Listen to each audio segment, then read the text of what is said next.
Então, agora a gente vai começar efetivamente o assunto do dia.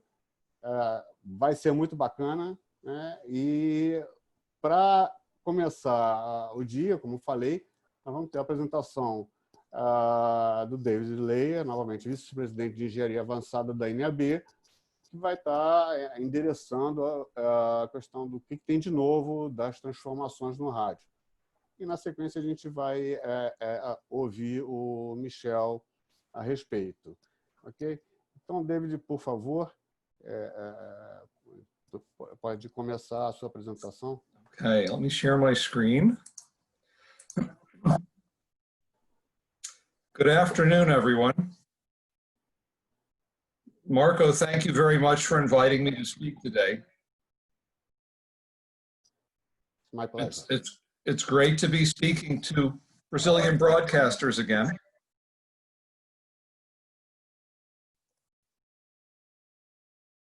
I had the pleasure of visiting Brazil last September and had a very good time presenting then. And I don't speak Portuguese, but thank goodness for translators. So this is, again, a privilege to be speaking to you. I wish we could be in person. This is a very difficult time all around the world. Marco already mentioned how the NAB show was canceled. And I'll have a few words about what NAB did. Instead, it's something called NAB Show Express, and I'll talk about that in a moment. But I hope everyone's healthy and safe. I know it's a difficult time, especially in Brazil right now. And I certainly hope for the best for all of you. In the US, it's been a very difficult time also. And the broadcasters have been challenged. A lot of broadcast companies have reduced their staff and reduced pay. It's been very difficult.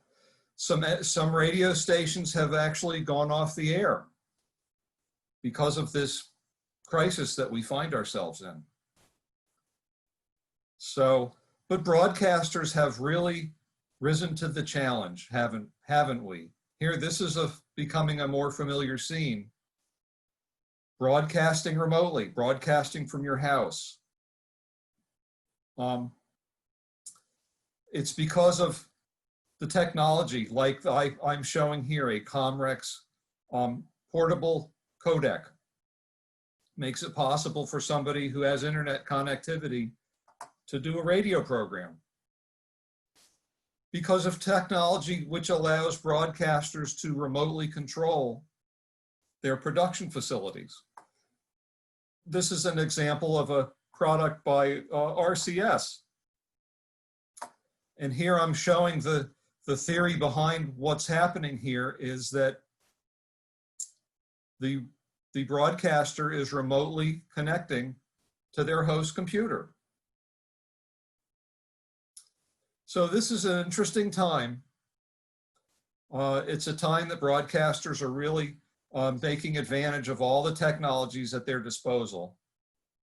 And I want to talk about that briefly. I want to briefly introduce myself and NAB. Mostly I'm going to talk about topics that I'm very familiar with: digital radio and hybrid radio. So very briefly, I think many of you are familiar with NAB. We're the largest trade association for broadcasters in the US. Of course, we have a big show every April. Well, not every April, most every April. And in fact, I know that many Brazilians come to the NAB show. And I can tell you that's very important to NAB. We have other trade shows, but of course this year, they may be canceled. and we do not know yet. There have been no decisions made yet regarding the radio show in September or the NAB show New York. So I mentioned that because of NAB show being canceled, NAB put together something called NAB Show Express. And here you can see the web address. It's a lot like what we're doing today. It's a virtual conference. There are over 200 sessions. So I would encourage you to visit the NAB Show Express webpage and check some of them out. Finally, just briefly about myself. I've been working at NAB now for 25 years. I mostly do radio technology projects at NAB. I'm also working with some international organizations. I work with the North American Broadcasters Association, which is a group of broadcasters from Canada, the United States, and Mexico. I also work with a group called Radio DNS, which is an organization that I will talk about more in a moment, but is helping in the development of hybrid radio. So again, thanks for having me today. I just wanted to say a few words about the technologies broadcasters are using right now during this pandemic. Audio over Internet Protocol is a very, very key technology that's helped broadcasters keep things going.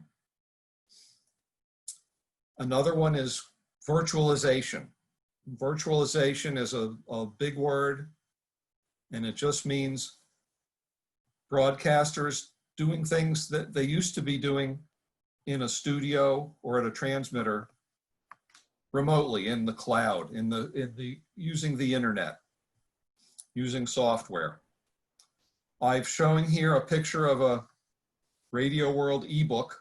It's a free book. It's really more like a magazine.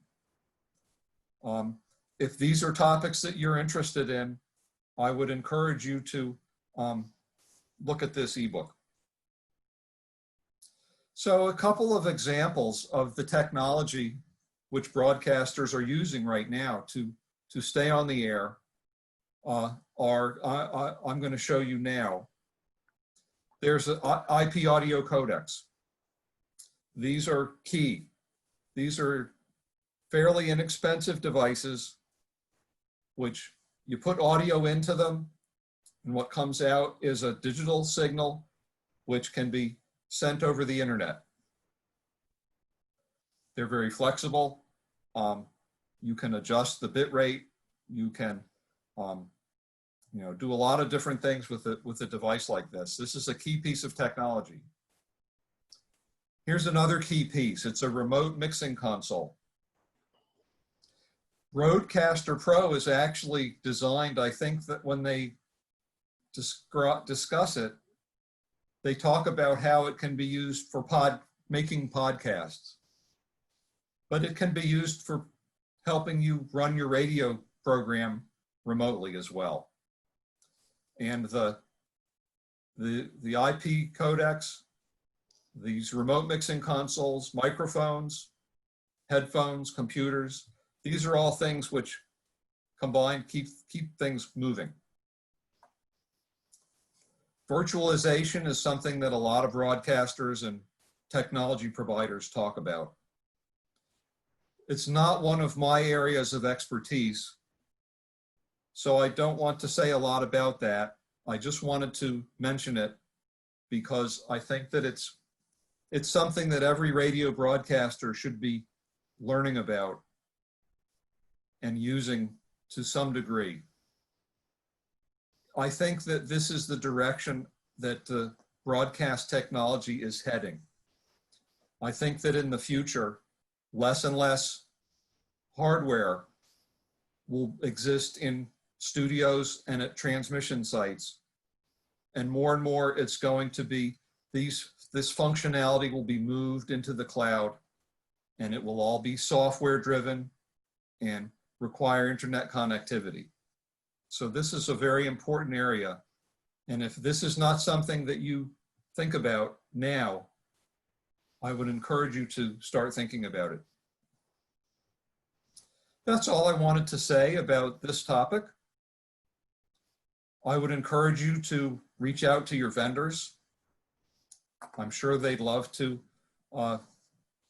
help you accomplish virtualization, and I'm sure you're already doing that. So that's all I'll say about that. Marco, I'm just going to stop here briefly, and I just want to make sure that everything's working properly. Are you seeing my screen and you can hear me okay? Is everything good? Perfeitamente. Okay, because I don't hear anything anymore on my end, and I'm sure that I haven't lost everyone. So very good, I'll continue. Now this is a topic I know a lot more about. It's digital radio. This is something I've been working on for a long time. So I just wanted to provide Brazilian broadcasters with an update on where we stand with digital radio in North America. Just for those of you who may not be familiar with how digital radio works, here's an example of an analog FM signal. Analog FM is very important. It will be in use for, well, unless you're in Norway, I guess, right? Norway has stopped using analog FM, but most countries still do. And I think we'll be using analog FM in the United States for a very long time. But for digital radio, you add extra signals here on the side.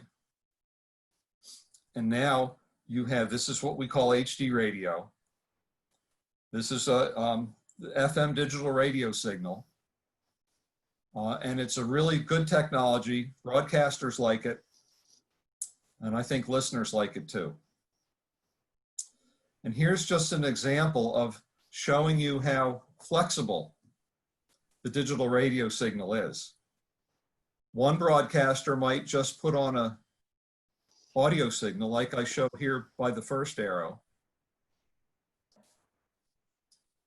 Another broadcaster might broadcast multiple audio programs. HD2 and HD3 represent additional audio programs. Another broadcaster might broadcast additional audio programs and a data service.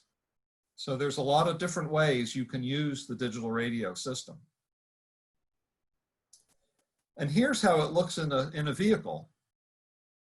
Here's what the analog radio looks like now. But when you have digital radio, you can have images, the station logo in this case, WTOP. You can have more information about what's being broadcast. And what some broadcasters in the US are now doing is they're using the digital radio technology to create better advertising. And this is good. This means that they can get more money for their advertisements, which of course is very important. This is a very interesting example. There's a broadcaster, I think this was in Philadelphia, who's using the image capability of the digital radio system to broadcast a message for safety during the coronavirus pandemic. So there are many different ways you can use this technology. Right now, this shows you how many stations are on the air. Mexico and Canada are where the growth in HD radio is right now in North America. There's also growth in the number of receivers. Right now, there's about 70 million. About 275 million vehicles in the US So what this means is that about 25% of all vehicles on the road have digital radio. But in some places, it's more than that. And here is an example showing that in different cities, the number of cars with digital radio is higher. In New York, it's almost 40%. So this is very exciting for broadcasters, that there are more opportunities to reach listeners with digital radio, and it's going to continue to grow. So I want to just talk very briefly about some of the things. The digital radio system is continuing to evolve. There's new innovations.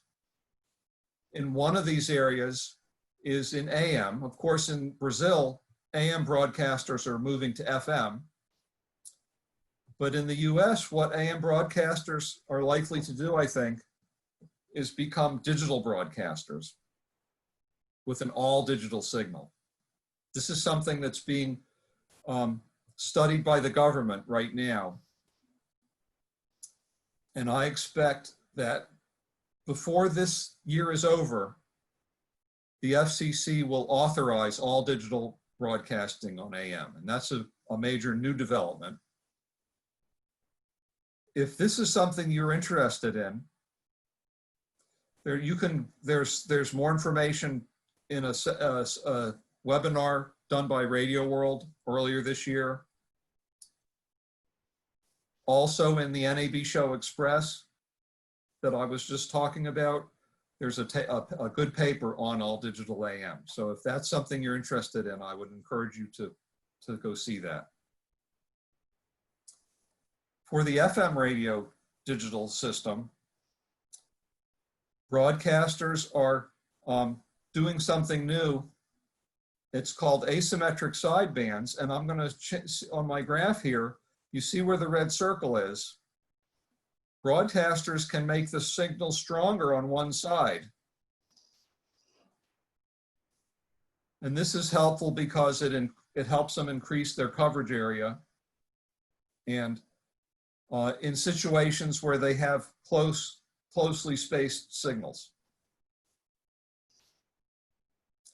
There's a new mode of operation that's now being commercialized for digital radio and the FM band.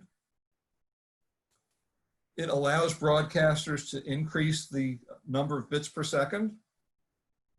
So this is the basic mode of operation, 98 kilobits per second. This is the mode that most broadcasters who do digital radio use. And this is the new mode. You can see the number of carriers in the closer in center there is increasing. And that's how the capacity gets increased. And then finally, there's work being done on advanced FM modes, which would even increase the throughput even more. And in particular, some of these modes that are being tested can provide much greater capacity than is currently possible. And this should be particularly interesting for countries that don't currently have digital radio. Because if a country were to adopt HD radio, for example, it might be possible to initiate that service using one of these newer modes. And that would be a much better and more capable system.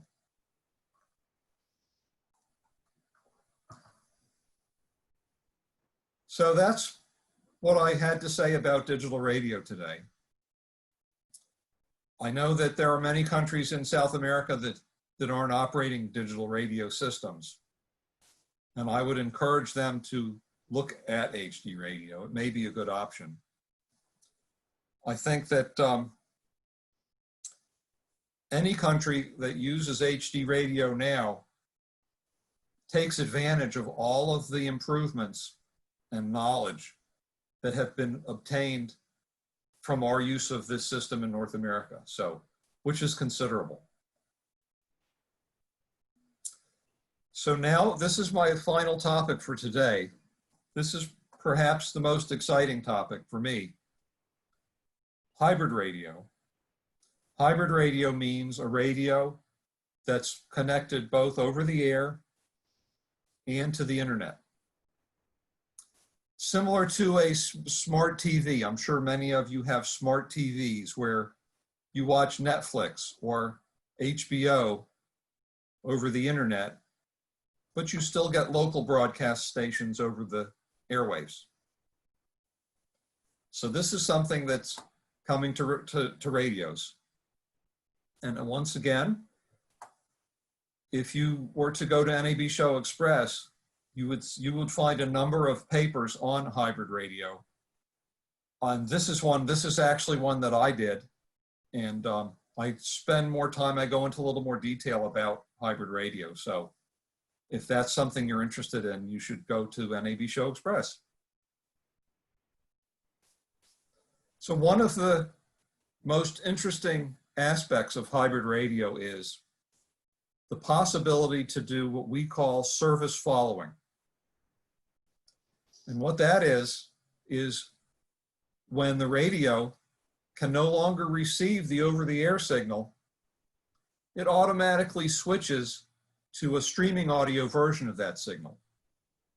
So a listener can keep listening even though they've driven out of the coverage area of the station. So that's one important and exciting aspect. Another one is the fact that now broadcasters can communicate. It's a two-way link. So broadcasters can obtain information on what listeners are listening to. They can do polls, right, Marco? You talked about polling in web conferences, and we're not going to do that today, I don't think. But radio stations could do polls using hybrid radio. Here's an example of a prototype hybrid radio user interface. And it has an extra button on it that you don't see on today's radios. Text me. And when you push that button, a text is sent to your smartphone so that if you wanted to capture the song title and artist of the song currently being played, you could do that. And this is just an example of the connectivity between the receiver and the listener. Here's an example of the type of data that a broadcaster can have access to for hybrid radio receivers. You can find out. This was a test done a couple of years ago now in Los Angeles using a hybrid radio, and the broadcasters could find out how many minutes, what percent of the time radio was being listened to, or satellite radio, or somebody was using their smartphone to stream audio, perhaps. Now, Sirius XM satellite radio, they have already, they are deploying a hybrid radio system also. And this Sirius hybrid, the Sirius XM hybrid will provide listeners with the ability to access on-demand content, yesterday's radio show or a podcast, that sort of thing, something that's on demand. More channels, because now they're not just using the satellite channel, they're also using the internet. So there's more content. Because there's interactivity, there can be personalization. So these are all features that the satellite radio service will be offering fairly soon, this year they're saying 1 million cars or more. So terrestrial broadcasters in the US, they need to think about how they need to provide these services as well to stay competitive. One of the other advantages that SiriusXM will have with their hybrid service is that listeners will be able to listen on their smartphone, and then when they get into the car, listen to the same content on the car receiver. And this is an important concept that listeners want to take their listening experience outside of the car into the car. So this is hybrid radio technology is going to help people achieve that. So in the US, Audi and BMW car makers will be selling hybrid radio cars with hybrid radio this year. So what we've been doing at NAB is helping broadcasters understand what they need to do to take advantage of this technology. And they need to make sure that they're transmitting RDS. If they're transmitting HD radio, they need to make sure that they're transmitting the correct information about their station so that the hybrid radio receiver can identify it. This is important, and it's not that complicated, but many broadcasters aren't really doing this consistently.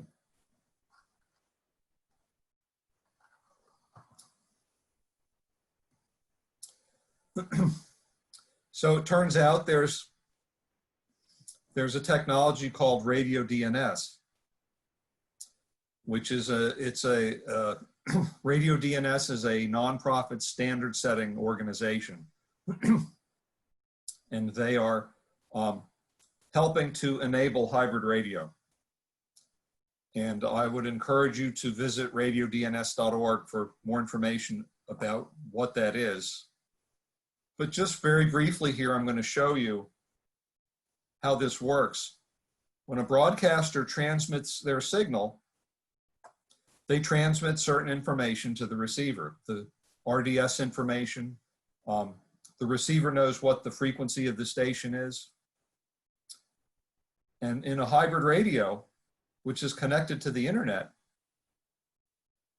that information can be sent to the radio DNS lookup, which is in the cloud.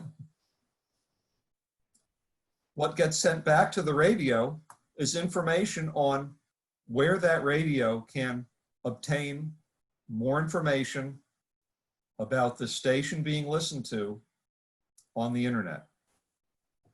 And then there's that last piece, is that now the radio is connected to the radio station, both over the air and over the internet. So we are encouraging broadcasters to provide content for hybrid radios like song title and artist, album art. They can use service providers to do this if necessary. We're encouraging broadcasters to support streaming audio because, and I have a few final slides about streaming audio, which demonstrate how important streaming audio is for your younger listeners, to retain those younger listeners. In fact, I'm there. Let me go ahead and present that. This is some information which was obtained earlier this year. It's my last plug for NAB Show Express. This presentation is where I obtained these graphs, which I'm going to show you now on listening. Firstly, it's clear that young people, 13 to 24-year-olds, rely more on mobile devices than older people do.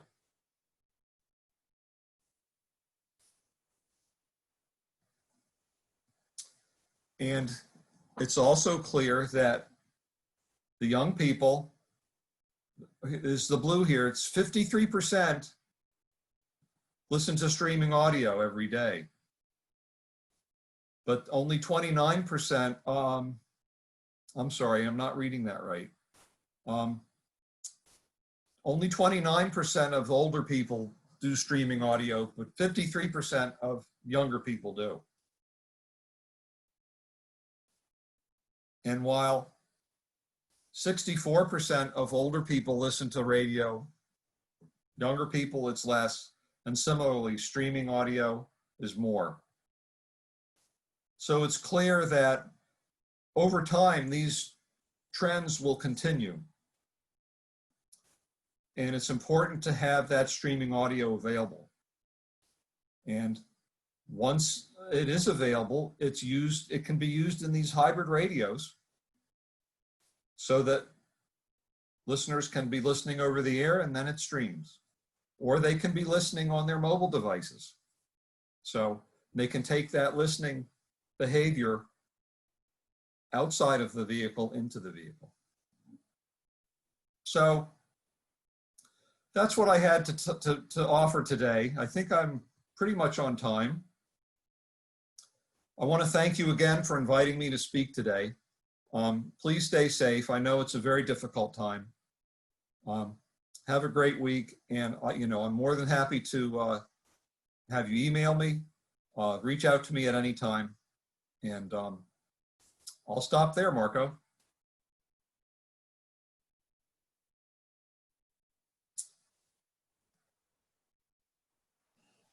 Ok, David, muito obrigado. Sempre um prazer muito grande ouvir você e poder compartilhar de todo esse conhecimento, enfim, e esse banho de atualização que nós estamos recebendo. A gente vai passar aí para o Michele para fazer um comentário, mas eu só queria fazer um teste aqui e mandar uma enquete para vocês, vamos ver se o recurso funciona. É uma enquete sobre rádio híbrido, rádio digital e rádio híbrido, para que vocês possam participar. Deve estar aparecendo aí na tela de vocês, possivelmente.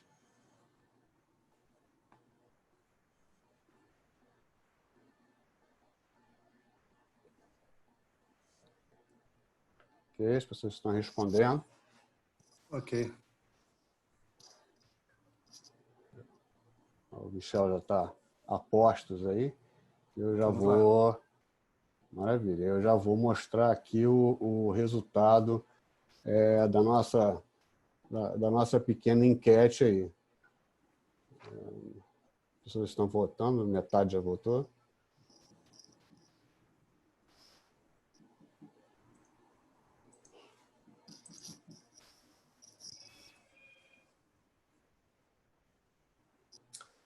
Dá mais um minuto só, tá, gente? Ok, vou encerrar a enquete e vou compartilhar aqui o resultado. Vocês devem estar vendo aí agora, creio, né? Como você vê a possibilidade de implementar o rádio digital no Brasil? 50% acha que é prioritário para o rádio. 35% é importante, mas não é prioritário. 10% é interessante, mas não acredito que seja viável. E 4% não acha que o rádio digital seja relevante.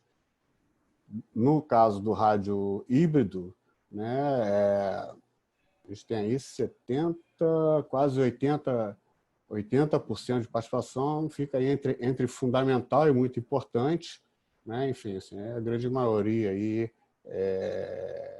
apoia essa combinação de rádio e internet aí como alternativa. Então, acho que interrompi aqui, eu vou passar a palavra agora para o Michel, para que ele possa comentar e conversar eventualmente com o David.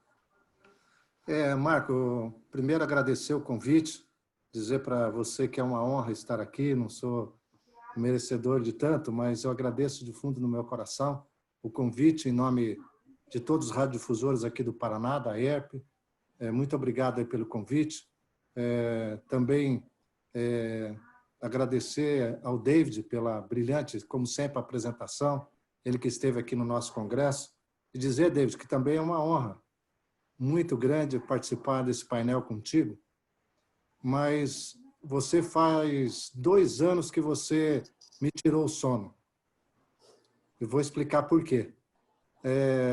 Quando num café da manhã que teve em Las Vegas, no ano de 2018, você pronunciou uma frase que, na verdade, ela não sai da minha cabeça.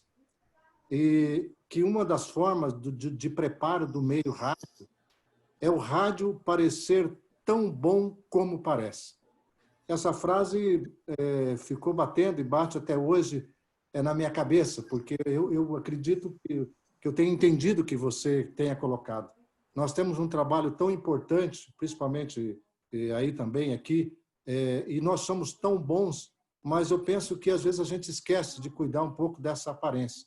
Então, nós precisamos cuidar dessa aparência do rádio, aproveitando, como você colocou muito bem, todos os recursos disponibilizados pelos novos receptores, enfim, pelo rádio digital, mas principalmente que estão disponíveis aí na maioria dos veículos.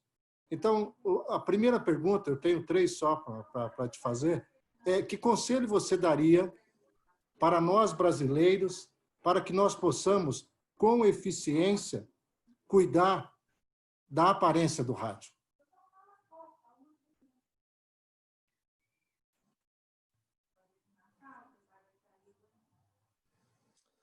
And I'll just go ahead and answer right away, I guess. So, well, I think that it's important for the broadcasters to understand the automakers and what kinds of radios the automakers are installing in vehicles, and maybe even trying to be involved with automaker decisions regarding radios.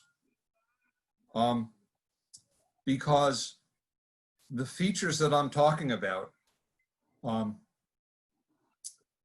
are, in the US, I talk about automakers a lot because so much radio listening is done in cars in the US.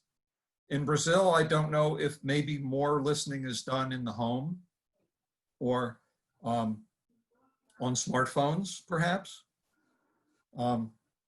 So I think that, I guess, just what I'm trying to say is it's important to understand what's going on with receivers and to try and be involved in making sure the receivers are capable and that they can do, if you have a digital radio system, that the receivers support the features of that system. Or if not, make sure in the case of FM that the receivers have good RDS capabilities, for example. So, and for hybrid radios, encourage the use of hybrid radios, encourage the manufacturers to build them, and then encourage the broadcasters to provide the content. And this will help broadcasters stay competitive and maintain their leadership position in media, I think. Uhum. Ok. E ainda colocando um pouco sobre essa questão do rádio, do rádio híbrido, como é que está esse processo nos Estados Unidos? Você colocou como é que foi, me preocupa assim, a recepção das montadoras? Porque eu penso que eles, embora existe pesquisa que o rádio tem uma certa importância, né, na escolha de um veículo, mas o negócio deles é veículo. O nosso negócio é rádio. Vocês conseguiram encontrar vamos dizer assim, uma plataforma padrão para trabalhar isso, para que esse custo fosse de uma forma tranquila para eles?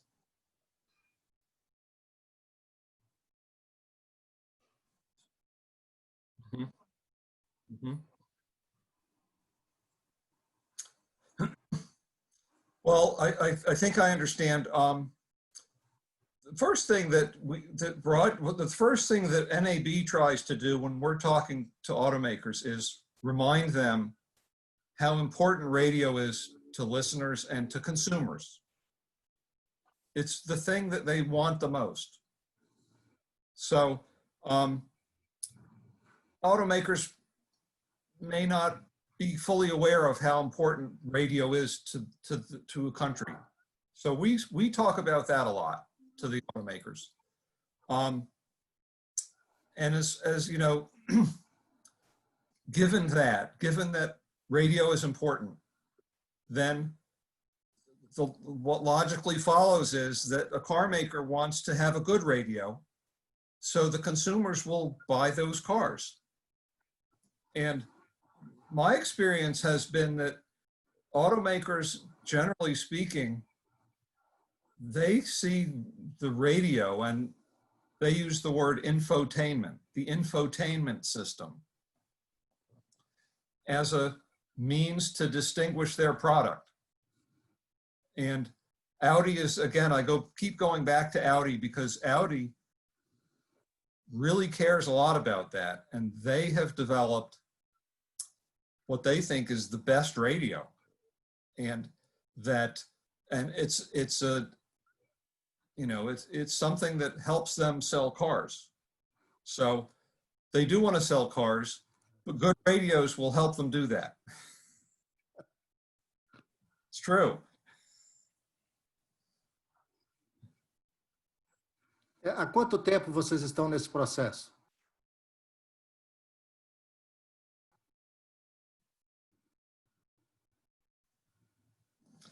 I mean, how long has NAB been reaching out to automakers? I think that's what you're asking.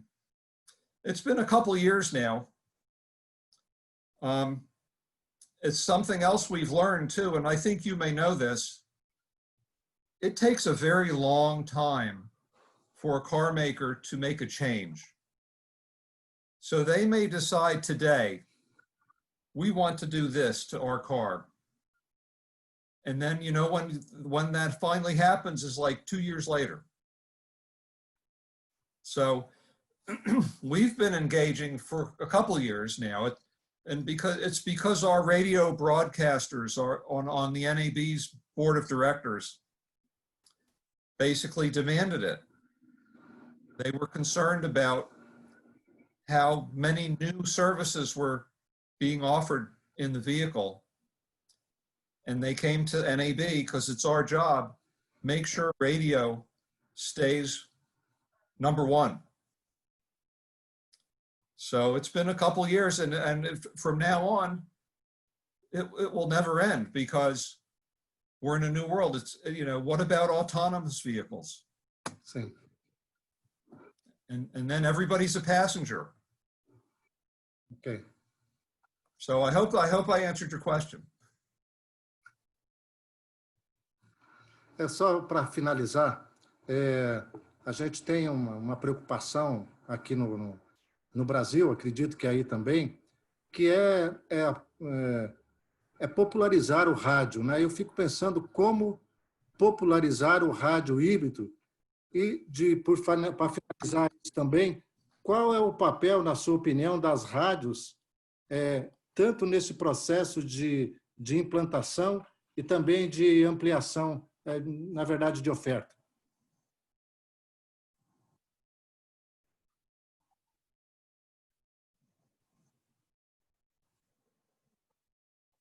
So,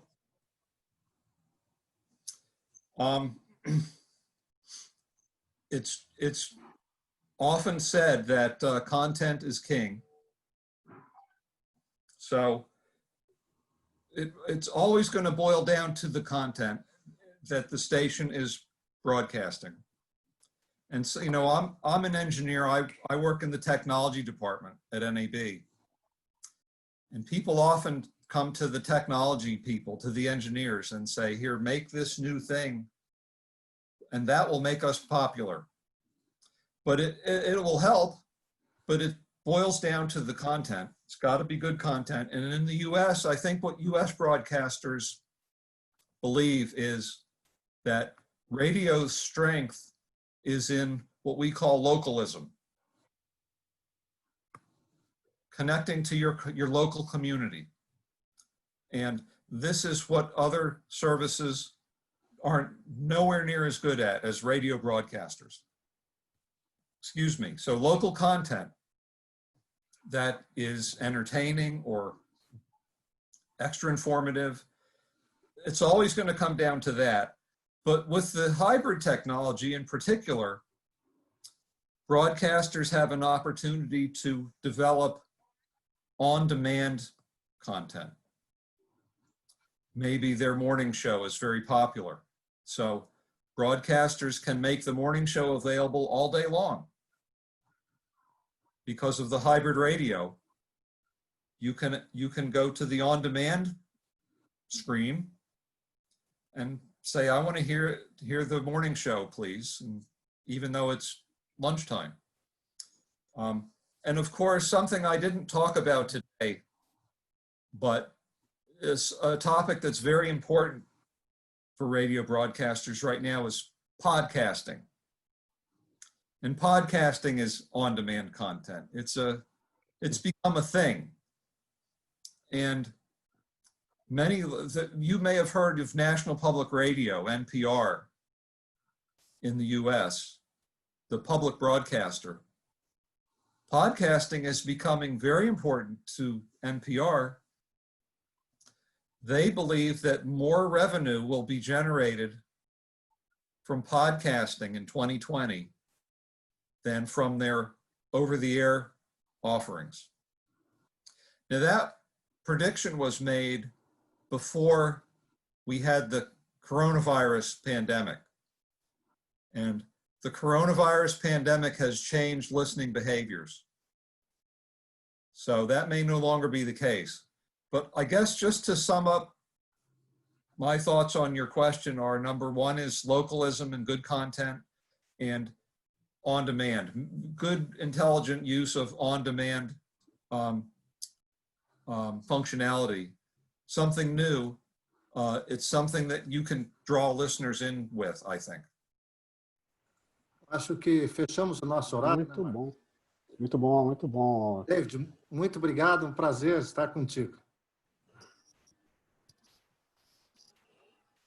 Obrigado. My pleasure too. And I, again, thank you so much for including me in your meeting today. And I hope to see you all in person soon. I hope so. Great. Yeah. Obrigado novamente, David, pela contribuição, pela participação e pelo apoio aí ao evento. E ao Michele também, não só pela participação, como pelo super apoio aí na divulgação, enfim, que ajudou a viabilizar a realização do que a gente está experimentando aqui.